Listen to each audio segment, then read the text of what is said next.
ഞാനിപ്പോൾ നിൽക്കുന്നത് സഗ്രാഡ ഫാമിലിയിലാണ്. ആന്റണി ഗൗഡിയുടെ ബ്യൂട്ടിഫുൾ ആയിട്ടുള്ള ക്രിയേഷൻ ആണ്.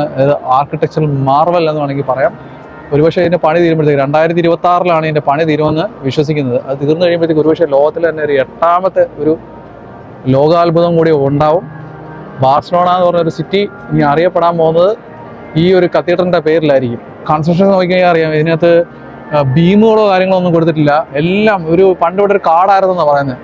അപ്പോൾ പുള്ളി വീണ്ടും അതിനെ റീക്രിയേറ്റ് ചെയ്തേക്കാണ്. മരങ്ങൾ പോലെയാണ് ഇതിൻ്റെ തൂണുകളെല്ലാം കൊടുത്തേക്കുന്നത്. അത് വരച്ചിട്ട് ഇപ്പോൾ ഓൾമോസ്റ്റ് ഒരു 100 years ആണെങ്കിലും ഇപ്പോഴും ആ കൊടുത്തേക്കുന്ന പ്ലാൻ അനുസരിച്ചാണ് ഇപ്പോഴും ഈ കത്തീഡ്രലിൻ്റെ സ്ട്രക്ചേഴ്സ് എല്ലാം അവർ പണിഞ്ഞുകൊണ്ടിരിക്കുന്നത്. ഇൻ 2 years ടൈം ഇത് പൂർത്തിയാകുമെന്ന് വിശ്വസിക്കുന്നു. സഗ്രാഡ ഫാമിലി എന്ന് പറഞ്ഞാൽ സേക്രഡ് ഫാമിലി എന്നാണ് അർത്ഥം. 150 വർഷമായി പണി തുടരുന്ന ഈ പള്ളിക്ക് 18 ഗോപുരങ്ങളാണ് ഉള്ളത്. ക്രിസ്തുവിനും മാതാവിനും ശിഷ്യന്മാർക്കുമായിട്ട് അത് ഡെഡിക്കേറ്റ് ചെയ്തിരിക്കുന്നു. നിങ്ങൾക്ക് നേരത്തെ ബുക്ക് ചെയ്യാൻ പറ്റുവാണെന്നുണ്ടെങ്കിൽ നല്ല കാര്യമായിരിക്കും. അല്ലെന്നുണ്ടെങ്കിൽ ഇവിടെ വന്നു കഴിഞ്ഞാൽ നമുക്ക് ഡൗൺലോഡ് ചെയ്തിട്ട് ഈ QR കോഡ് സ്കാൻ ചെയ്ത് കഴിഞ്ഞാൽ ചിലപ്പോൾ ടിക്കറ്റ് കിട്ടും. അല്ലെന്നുണ്ടെങ്കിൽ ചിലപ്പോൾ 5-6 ദിവസത്തേക്കുള്ള ടിക്കറ്റ് അവൈലബിലിറ്റി കാര്യങ്ങൾ കാണിക്കാനുള്ള സാധ്യതകളില്ല. മുൻകൂറായി ബുക്ക് ചെയ്തിട്ട് വരുന്നതായിരിക്കും നല്ലത്.